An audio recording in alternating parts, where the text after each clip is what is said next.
Et salut les trekkers, c'est Alex et on se retrouve aujourd'hui pour une nouvelle vidéo. Je vais vous parler de mon sac de couchage, le AEGIMAX G1.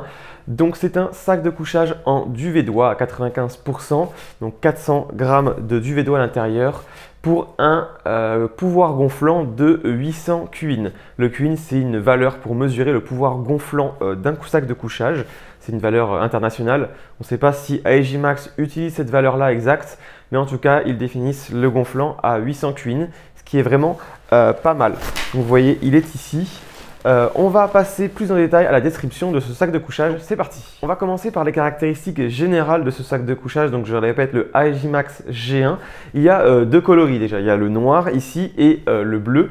Ensuite, il y a deux tailles. Il y a le M, celui qu'on a ici. Donc, c'est 196 de long pour 178 de large, il me semble, pour un poids de 720 grammes. Et le L, quant à lui, fait 216 de long pour 82 de largeur et pour un poids de 780, il me semble. Donc, deux tailles, deux coloris.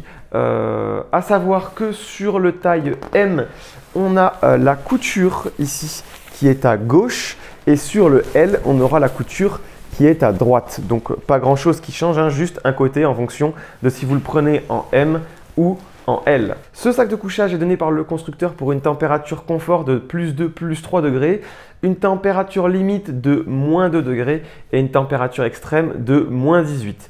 Donc je le rappelle, température confort, c'est à la température à laquelle vous pouvez être même nu à l'intérieur, vous n'aurez pas froid. La température limite, c'est la température à laquelle on va commencer à peut-être ressentir des petites sensation de froid, mais habillé avec du matériel en plus, on va dire. C'est totalement faisable. Personnellement, j'ai dormi avec ce sac de couchage jusqu'à du -1, -2. Il était encore totalement confortable, à savoir que le plus important est quand même le matelas. Je vous renvoie d'ailleurs sur la vidéo de test de mon matelas, le Sea to Summit Ultralight Insulated, qui avoir un matelas isolé est très important parce que vous pouvez avoir le meilleur duvet du monde. Si vous avez un matelas nul, vous aurez froid. Ensuite, l'extrême, donc -18, c'est vraiment la température qui va vous conserver en vie, on va dire, et ne pas tomber en hypothermie, mais vous ne pourrez pas trouver le sommeil. Comme on peut le voir sur le sac de couchage, on voit différentes bandes de couture. C'est parce que le sac de couchage AEGIMAX G1 a été construit avec des cloisons en H, ce qui permet d'éviter en fait les ponts thermiques, c'est-à-dire que le froid va venir transpercer au niveau des coutures, comparé à un sac de couchage par exemple avec des coutures de part en part dites traversantes. Donc avec des cloisons comme ça, il y a moins de ponts thermiques et d'échanges thermiques entre l'intérieur et l'extérieur via les coutures. Pour continuer sur l'aspect extérieur, on vient de parler des cloisons. Vous voyez que ça fait un peu effet sac poubelle. Bon, c'est pas très joli, mais en tout cas, c'est du 15 deniers. Donc le denier, comme je l'avais déjà expliqué dans une autre vidéo, c'est une mesure pour définir l'épaisseur et la solidité d'un tissu. La plupart des tentes sont faits en 20 deniers. Ici, on est sur du 15 deniers. Ma tente aussi est en 15 deniers, ma monoparoi. Donc c'est relativement solide, mais il faut quand même en prendre soin. À part l'aspect un peu sac poubelle, le sac de couchage reste très confortable, que ce soit à l'intérieur ou à l'extérieur. À l'intérieur ou à l'extérieur. Maintenant qu'on parle de l'intérieur, justement, on va parler des fermetures éclair. Donc là, on est sur le taille M. Donc comme je vous l'ai dit, on est sur une fermeture éclair à gauche. Ce qui est très bien avec ces fermetures éclair, c'est que vous voyez, elles vont vraiment très loin. Je vais poser. Donc elles vont quasiment jusqu'au bout des pieds.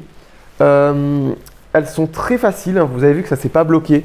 Je peux la remettre très facilement. Ça ne se bloque pas. Là, c'est un peu… Voilà, ça ne s'est même pas bloqué.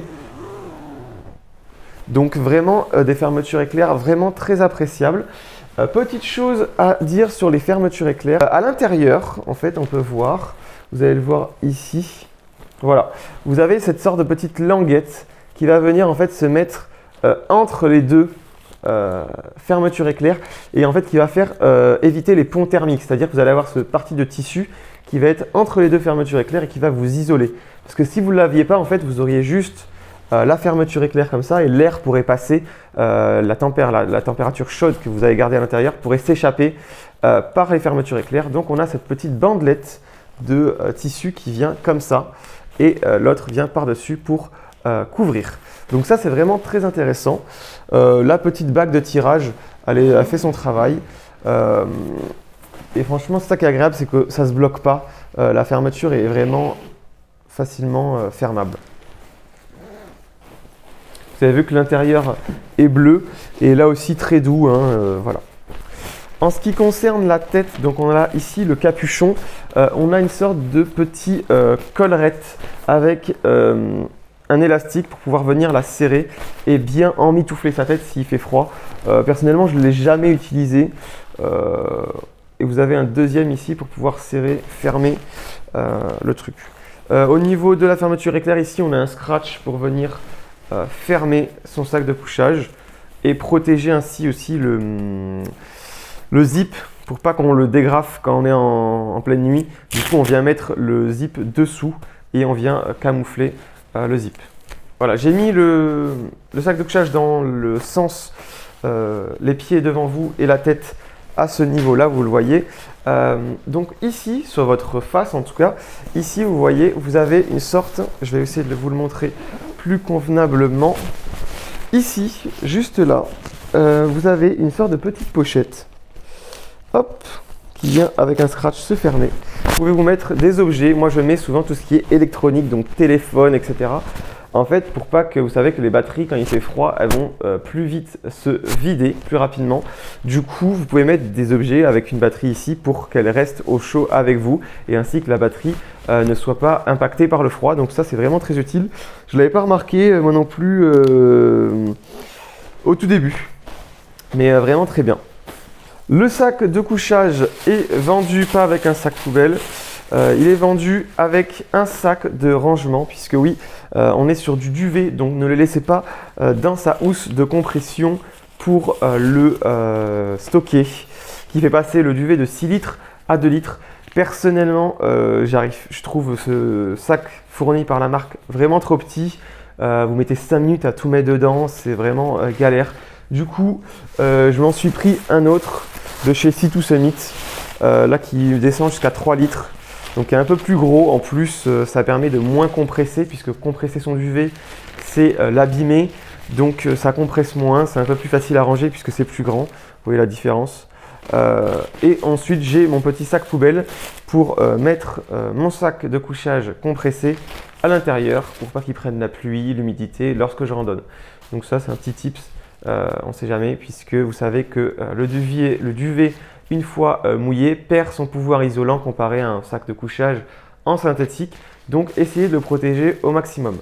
Voilà, comme je vous l'avais dit, vous voyez, vous mettez votre petite hop et vous venez la camoufler. Comme ça, vous ne pouvez pas l'accrocher quand vous dormez et ouvrir votre sac de couchage sans le faire exprès. Ensuite, je vous montre comment justement on le range. Donc, vous voyez, il faut un peu enlever son gonflant. Voilà. Parce que ça va prendre un peu de place dans son sac de rangement. Hop.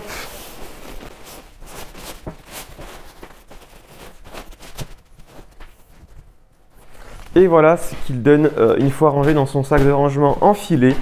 Comme ça, il peut être stocké, il n'est pas compressé, il ne perd pas de son pouvoir gonflant.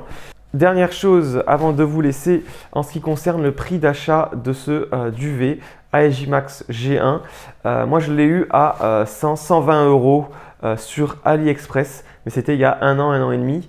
Il faut savoir que maintenant, AliExpress est soumis à des taxes, qu'avec le Covid, etc., tout a un petit peu augmenté. Donc, vous l'avez à 150 € plus les taxes. Donc, ça arrive presque à 200 €. Personnellement, je ne vous le conseille pas si vous devez mettre plus de 120-150 €. Ça reste le meilleur sac de couchage rapport prix, qualité, poids si on l'achète entre 100-150 €. Au-dessus, autant rajouter un petit billet et acheter quelque chose de plus qualitatif, de plus certifié, etc. Comme du Sea2 Summit, du Millet, etc. Ça, c'est vraiment pour ne pas mettre beaucoup d'argent et avoir quelque chose d'extrêmement bon rapport qualité-prix. Si vous devez mettre plus de 150 €, je vous le déconseille. Voilà, j'en ai fini avec la présentation de ce AEG Max G1. J'espère que la vidéo vous aura plu, vous aura été utile. Si ça a été le cas, n'hésitez pas à laisser un pouce bleu, à me le dire dans les commentaires, c'est très important. Ça fait surtout très plaisir. Et à vous abonner pour suivre les prochaines vidéos qui sortiront. Je vais essayer de sortir une vidéo par semaine dans les mois qui vont suivre. Donc restez à l'affût. Moi je vous dis à la prochaine. Ciao ciao.